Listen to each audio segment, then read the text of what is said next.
बगुला भगत और केकड़ा।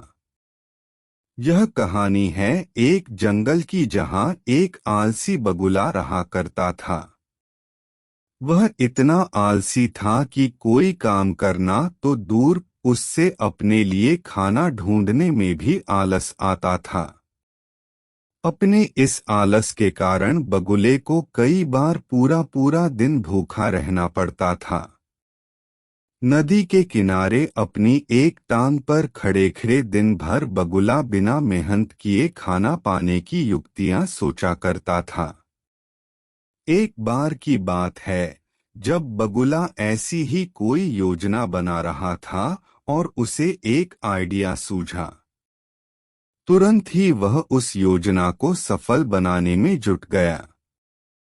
वह नदी के किनारे एक कोने में जाकर खड़ा हो गया और मोटे मोटे आंसू टपकाने लगा। उसे इस प्रकार रोता देख केकड़ा उसके पास आया और उससे पूछा, अरे बगुला भैया, क्या बात है? रो क्यों रहे हो? उसकी बात सुनकर बगुला रोते रोते बोला, क्या बताऊं केकड़े भाई, मुझे अपने किए पर बहुत पछतावा हो रहा है। अपनी भूख मिटाने के लिए मैंने आज तक न जाने कितनी मछलियों को मारा है। मैं कितना स्वार्थी था, लेकिन आज मुझे इस बात का एहसास हो गया है और मैंने यह वचन लिया है कि अब मैं एक भी मछली का शिकार नहीं करूंगा। बगुले की बात सुनकर केकड़े ने कहा, अरे ऐसा करने से तो तुम भूखे मर जाओगे। इस पर बगुले ने जवाब दिया, किसी और की जान लेकर अपना पेट भरने से तो भूखे पेट मर जाना ही अच्छा है भाई।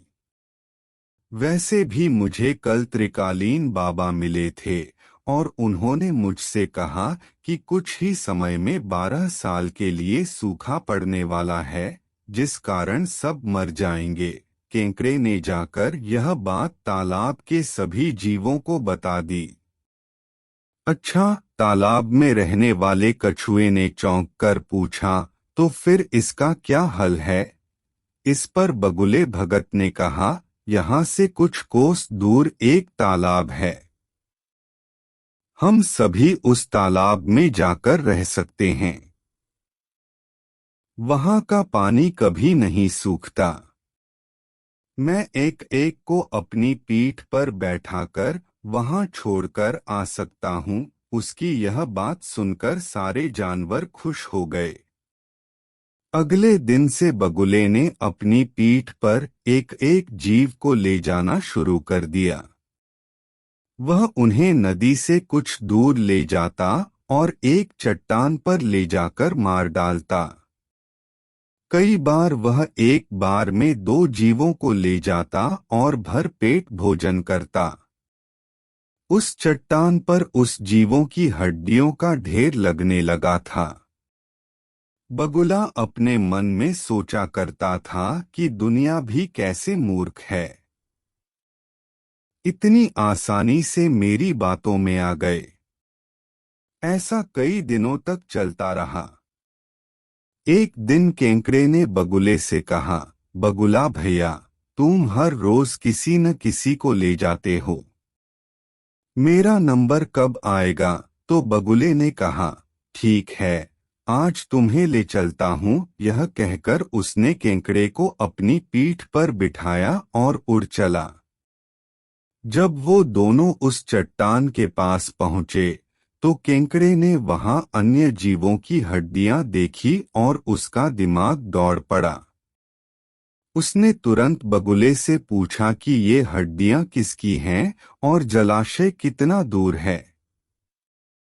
उसकी बात सुनकर बगुला जोर जोर से हंसने लगा और बोला, कोई जलाशय नहीं है और ये सारी तुम्हारे साथियों की हड्डियां हैं, जिन्हें मैं खा गया। इन सभी हड्डियों में अब तुम्हारी हड्डियां भी शामिल होने वाली हैं। उसकी यह बात सुनते ही केकड़े ने बगुले की गर्दन अपने पंजों से पकड़ ली। कुछ ही देर में बगुले के प्राण निकल गए। इसके बाद केंकड़ा लौटकर नदी के पास गया और अपने बाकी साथियों को सारी बात बताई। उन सभी ने केंकड़े को धन्यवाद दिया और उसकी जय जयकार की। कहानी से सीख। इस कहानी से हमें यह सीख मिलती है कि हमें आंख बंद करके किसी पर विश्वास नहीं करना चाहिए। मुसीबत के समय भी संयम और बुद्धिमानी से काम करना चाहिए।